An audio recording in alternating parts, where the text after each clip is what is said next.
সদৌ অসম জিলা প্ৰশাসন কৰ্মচাৰী সন্থাৰ কেন্দ্ৰীয় কাৰ্যনিৰ্বাহক সভা সম্পন্ন। ৰবিবাৰে দৰং জিলা আয়ুক্ত কাৰ্যালয়ৰ সভাগৃহত অনুষ্ঠিত হয় উক্ত সভাখন। জিলা প্ৰশাসন কৰ্মচাৰীৰ কাম অনুযায়ী উচিত মঞ্জুৰিৰ লগতে ন্যায্যতা দাবীসমূহৰ ওপৰত হয় আলোচনা। ৰাজ্যৰ প্ৰতিখন জিলাৰ প্ৰতিনিধিৰ উপস্থিতিৰে অনুষ্ঠিত সভাখনত বিগত পঞ্চায়ত নিৰ্বাচনৰ বকেয়া ধন প্ৰদানৰ লগতে পূৰ্বৰ দাবীসমূহ মানি লোৱাৰ হুংকাৰ জনায়। মঙলদৈৰ পৰা মিৰ জাহিৰ ইৰফানৰ প্ৰতিবেদন AIN লাইভ। আজি দৰং জিলাত আমাৰ কেন্দ্ৰীয় কাৰ্যনিৰ্বাহক অনুষ্ঠিত হৈ গ'ল। সভাই যোৱা 6-12-2024 তাৰিখৰ অসমৰ মাননীয় মুখ্য সচিবৰ লগত যি সভা হৈ গৈছিল, সভাৰ উদ্দেশ্যবিলাক আমাৰ সন্থাৰ যিবিলাক দাবী, মূল দাবী, আমাৰ গ্ৰেড পে বৃদ্ধি, আমাৰ পোষ্ট ক্ৰিয়েশ্যন, এই কথাখিনিক নস্যাৎ কৰা হৈছে আৰু পৰৱৰ্তী পৰ্যায়লৈকে গোটেই বিষয়বিলাক ঠেলি দিয়া হৈছে।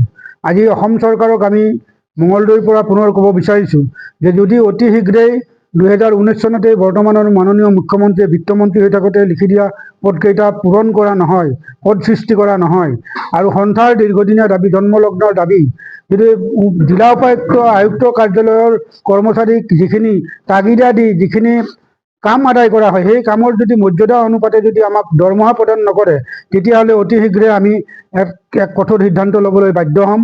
আজিৰ সভাই অসম চৰকাৰৰ ভূমিকাক তীব্ৰ সমালোচনা কৰে। আজি আমাৰ দৰং জিলাত এখন কাৰ্যনিৰ্বাহক সভা হ'ল সদৌ অসম জিলা কৰ্মচাৰী সন্থাৰ। এই সভাখিনি উদ্বোধন কৰিলে মাননীয় জিলা আয়ুক্ত মহোদয়। আৰু আপোনালোকে গম পায় যে অহা পঞ্চায়ত আহি আছে, পঞ্চায়ত, কিন্তু আমি 2012 আৰু 2018 ইংৰাজী পঞ্চায়তে পাৰিতোষিক পোৱা নাই। আপোনালোকে জানে যে গোটেইবোৰ যিবিলাক মানে আন বিভাগৰ ডিপাৰ্টমেণ্টৰ মানুহবিলাক, মানে আমাৰ চৰকাৰী চাকৰিয়ালবিলাক যিখিনি থাকে, তেওঁলোক কিবা হ'লে পায়, কিন্তু আমি জিলা আয়ুক্তৰ কৰ্মচাৰী হৈ আমি দিন ৰাতি খাটি, কিন্তু আমি নিৰ্বাচনৰ পাৰিতোষিক আমি আজিলৈকে পোৱা নাই। মই চৰকাৰৰ ওচৰত দাবী জনাইছোঁ যে এইটো বছৰৰ আগে আমাৰ যিটো বকেয়া পাৰিতোষিক আছে সেইটো প্ৰদানৰ বাবে।